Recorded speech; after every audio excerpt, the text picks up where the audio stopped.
बिस्मिल्लाहिर्रहमानिर्रहीम। तो मैं आज बना रहा हूँ आलू और गोश्त। ये बनेगा शोरबे वाला सालन बनेगा। शोरबे वाला सालन बनाने के लिए मेरे पास आधा किलो गोश्त है और आधा किलो मेरे पास आलू है। आलू के जो पीस है ना, आपने इस साइज़ के करने हैं। इस साइज़ के जो आलू के पीस होते हैं ना, उनका शोरबा बहुत मज़ेदार बनता है। और एक अदर मेरे पास प्याज है, धनिया है मेरे पास हरा, 1 कप घी है, नमक है, हल्दी है, 1.5 चम्मच लाल मिर्च है, अदरक लहसुन का पेस्ट है, 1 टमाटर है, आधा चम्मच जो मेरे पास है वो गरम मसाला है। तो इसको बनाने के लिए चलते हैं हम चूल्हे की तरफ। बिस्मिल्लाहिर्रहमानिर्रहीम। तो चूल्हे के ऊपर जो है ना बेचकी में रख दी है। अब इसमें ऐड करेंगे, ये मेरे पास है 1 कप घी का।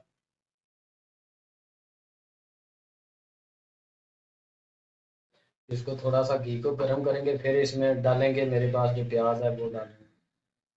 बिस्मिल्लाहिर्रहमानिर्रहीम। तो घी जो गर्म हो गया, अब इसमें एक अदर मेरे पास प्याज है, ये इसमें ऐड करते हैं और इसको थोड़ा सा ना प्याज को हम भून लेंगे।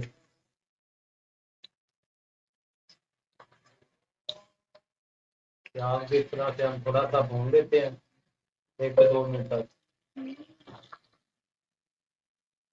तो प्याज जो ब्राउन हो रहा है, तो आप इसमें ऐड करेंगे, ये मेरे पास है 1 टमाटर है, ये इसमें ऐड कर देते हैं। अभी इसको थोड़ा सा हम करेंगे मिक्स। टमाटर भी जो हो गया थोड़ा सा इसमें मिक्स, आप इसमें ऐड करेंगे, अदरक लहसुन का पेस्ट ऐड कर देते हैं। इसको थोड़ा सा हम करेंगे फ्राई। टमाटर अदरक लहसुन का पेस्ट जो है वो इसमें मिक्स हो रहा है। अब इसमें लाल मिर्च है मेरे पास 1.5 चम्मच खाने वाला, ये भी इसमें ऐड कर देते हैं। और उसके बाद है मेरे पास नमक 1 चम्मच खाने वाला, ये भी इसमें ऐड कर देते हैं। और ये हल्दी है मेरे पास 1 चम्मच खाने वाला, ये भी इसमें ऐड कर देते हैं। और अब इसमें थोड़ा सा हम पानी लगाएंगे ताकि मिर्चें जो है ना वो निकल ना जाए। इसको करेंगे हम थोड़ा सा मिक्स, फिर इसको हम 2 से 3 मिनट तक ना पकाएंगे। मसाला जो है वो अच्छी तरह से मिक्स हो गया, भून लिया। अब इसमें आलू ऐड करेंगे, ये मेरे पास है आधा किलो आलू। आप इसको करेंगे थोड़ी सा मिक्स, फिर इसको हम 3 से 4 मिनट तक ना इस मसाले में इन आलूओं को भूनेंगे इस तरह से। बिस्मिल्लाह। अभी इसको हम 3 से 4 5 मिनट तक ना ऐसे पकने देंगे।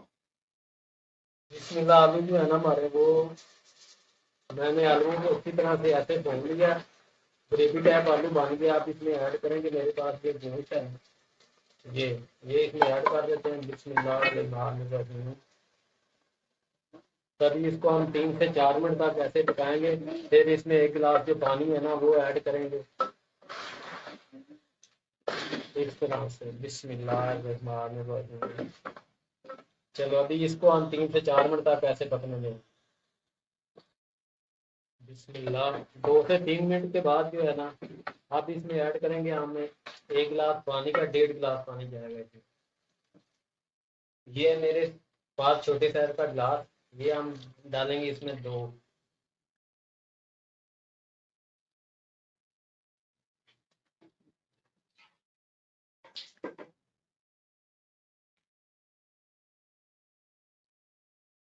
बिस्मिल्लाह। अभी हम इसको 5 से 7 मिनट तक पकने देंगे। ये बहुत अच्छा सालन बनेगा, मज़ेदार आलू और तरी वाला सालन होगा, शोरबे और तरी वाला।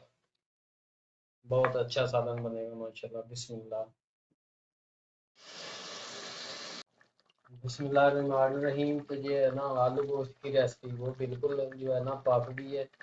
ये मैंने मसाला ऐड किया, अब इसमें हरा धनिया ऐड कर देते हैं इस तरह से माशाल्लाह। बिस्मिल्लाह। बहुत ही अच्छा मज़ेदार और खुशबूदार सालन जो है वो बन गया है।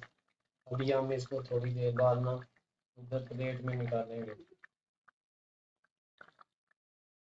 बिस्मिल्लाहिर्रहमानिर्रहीम। माशाल्लाह। ये देखें जो सालन है हमारा वो बिल्कुल पक गया है। अभी हम इसको जो है ना प्लेट में बाहर निकालेंगे। तो इस तरह से आपने आलू गोश्त का सालन बनाना है, ये बहुत अच्छा और मज़ेदार बनता है। ये देखें कितनी खूबसूरत इसकी शाइनिंग और तरी वाला सालन बना है।